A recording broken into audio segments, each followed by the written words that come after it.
Today, we're going to be talking about calling. Sometimes we confuse calling and we think it's some point out in the horizon or a point down the road. That if we just get a certain title or job or position, that maybe we'll feel fulfilled. Maybe we'll feel satisfied. And I know that sometimes I fall into that trap too. That if I could just gain a certain status or earn a paycheck, that then I'll feel like I finally made it. But I think that that's actually a mirage. I think it's a tactic that Satan uses to lie, kill, steal, and destroy against us, God's people, such that we might not see God's activity in the world around us. Tonight we're going to explore the idea of calling. Is it some point in the future?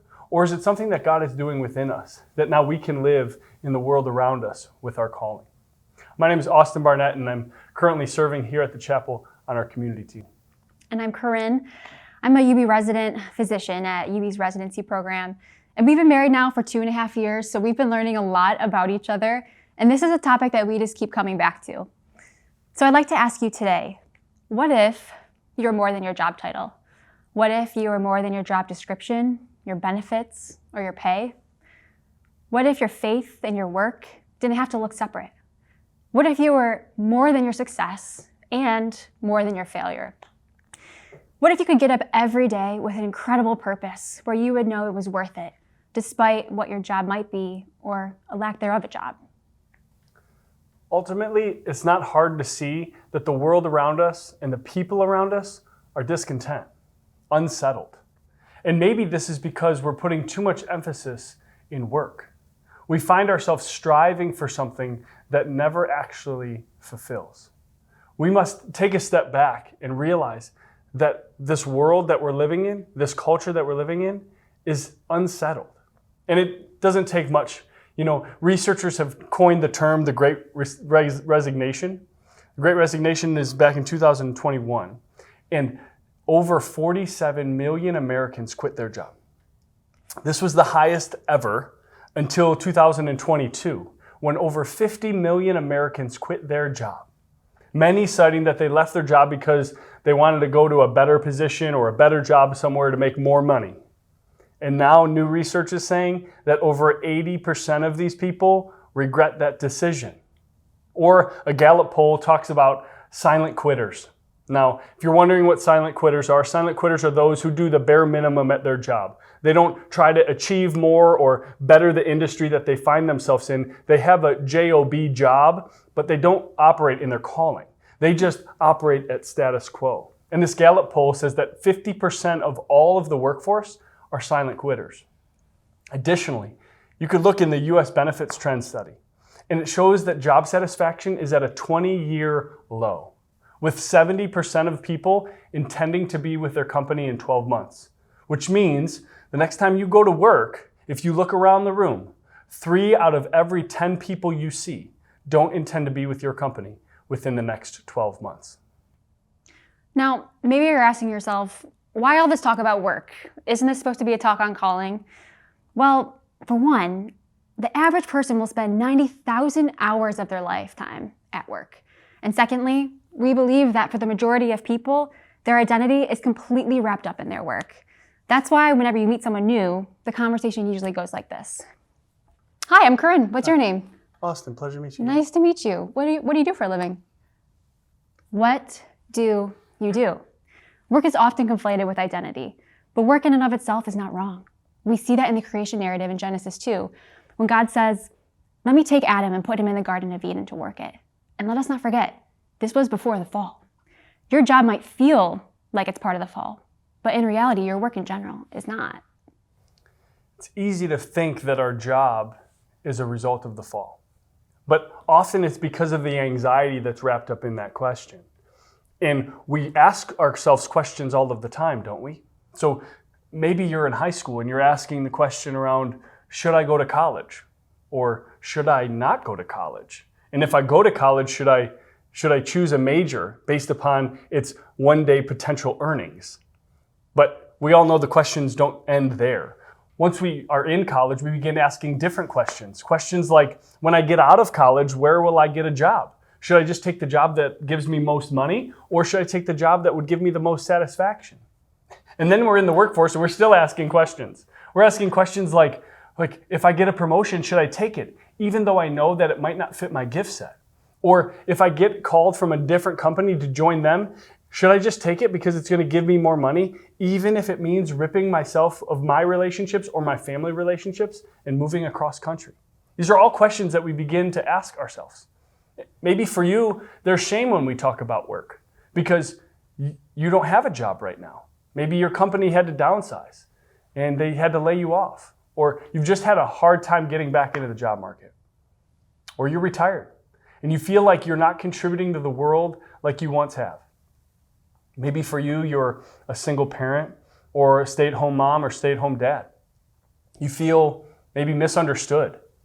Misunderstood as if raising a child was somehow less of a contribution to this world than a job that gives you a W-2. We get caught up in the anxiety of future work and we ask so many questions, and I wonder if maybe we're pursuing the right things, but for all of the wrong reasons. Maybe it's because we're pursuing a career and not a calling. And this isn't anything new, so we really shouldn't be surprised. People have been experiencing these dilemmas for all of time. If we take Israel, for example, wandering in the desert on the way to the Promised Land, a journey that could have taken them 11 days took 40 years. Do you think they ever wondered if they were doing the right things?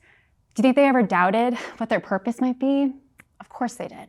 We see that in Numbers 14 when they say to each other, let us choose a leader and go back to Egypt. Let's go back to what's comfortable, to what's known, to what's expected. But let us not forget God's purpose. God's purpose is to have a set-apart nation, Israel, so that when the world looks at how Israel lives, that the world might see God. So set apart, so distinct, so different, the way they use their money in generosity, the way that they're sacrificial towards people that could never be sacrificial towards them, the way that they loved their neighbor as themselves, that when the world saw that they would see the one true living King. Now, would you believe me today if I told you that your calling has more to do with this than with any job title or lack thereof one? Maybe it's time for us to begin asking different questions. Questions like, God, what do you want to restore in me today? Or, God, what do you want to restore in the world around me today? Do you know that God's in the restorative business? He wants to restore the world back to himself through his son, Jesus. And now we can enter into this process, this restoration work, because we are ambassadors and co-heirs with Christ. This is the calling of every believer, that we would partake in the restoration process of broken people and broken systems through our work and our words through Jesus Christ. This is what we can enter into as believers, to restore the world back to God through his son, Jesus. Now, here's the good news. You don't have to change your job situation to join God in this work. We can join him as we do this. Or as Dorothy Sayers says, an author in the early 1900s, she says it this way: Christian work is good work well done. Or as Martin Luther King Jr. has said, if it falls your lot to be a street sweeper, sweep streets like Michelangelo painted pictures. Sweep streets like Beethoven composed music. Sweep streets like Shakespeare wrote poetry. Sweep streets so well that all the hosts of heaven and earth would have to pause and say, here lived a great street sweeper who swept his lot well. What if we believed that our calling was to the everyday, ordinary things, rather than just to a someday calling that might not ever come, and even if it did come, could never truly fulfill us? I know for me, as a resident physician, I work, 80 hours or so a week, but I know that my everyday calling is to serve the vulnerable, the forgotten, and the poor, to be used as a vessel of Christ that he might restore love and hope and dignity back to the image bearers of God. Some might think that I went into medicine for the paycheck, or for a certain status, or for people to look at me a specific way when I walk into the room. But I know that my calling goes way deeper than that and is way bigger than that. I resonate with the Apostle Paul in the book of Philippians when he says, what is more, I consider all things a loss for the surpassing worth of knowing Christ Jesus, my Lord, for whose sake I have lost all things.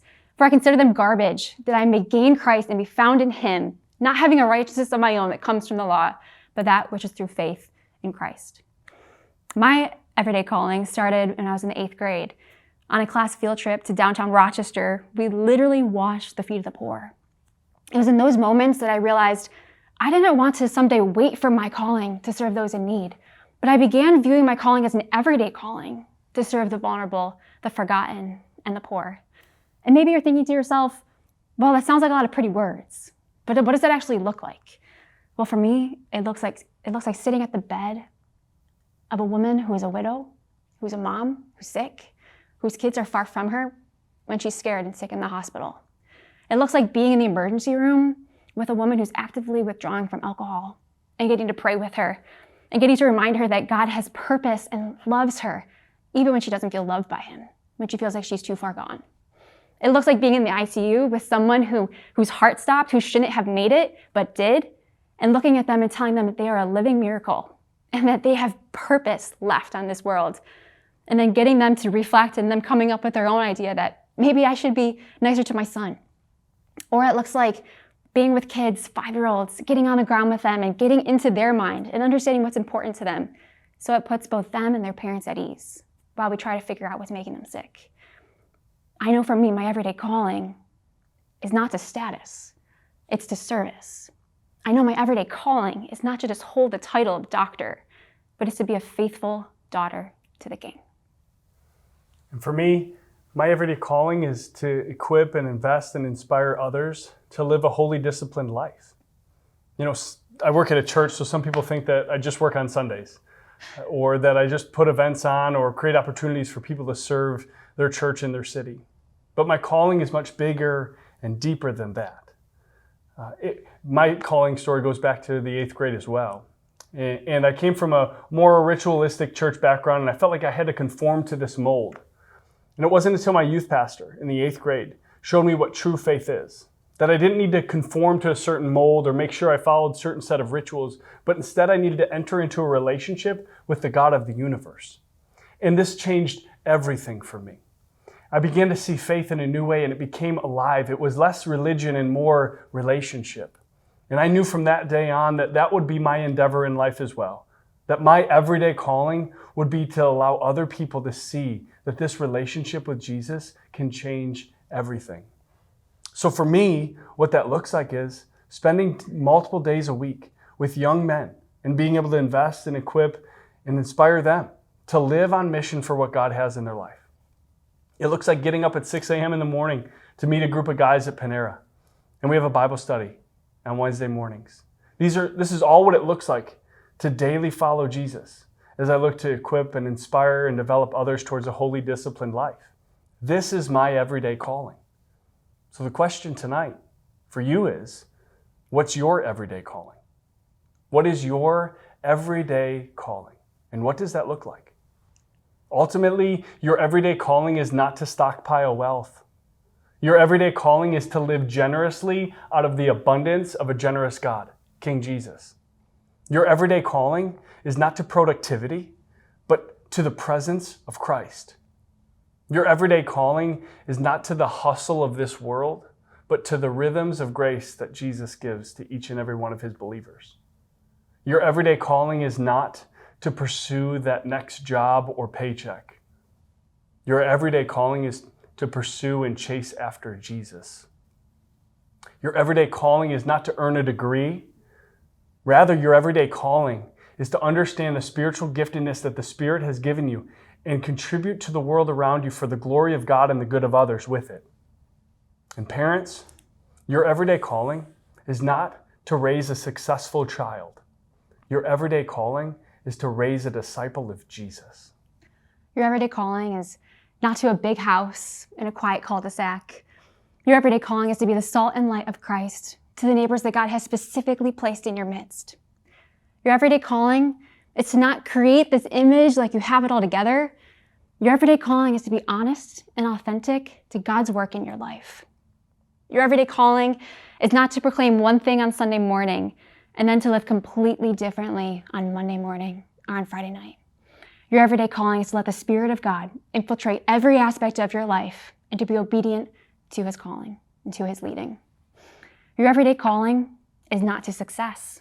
Your everyday calling is to service and to allow the Spirit of God to infuse the world around you with love, hope, and faith and dignity that only He can provide. Your everyday calling is not to live like the world, or to talk like the world, or to act like the world, or to think like the world. Your everyday calling is to live for another world, so that when this world looks on you, that they may see there's something out of this world, that they may see the one true God. Your everyday calling is not about where you are going. Your everyday calling is about who you are becoming. If I can say it any more simply, your everyday calling is not to a destination. Your everyday calling is to a person, because your everyday calling is an everyday, not a someday.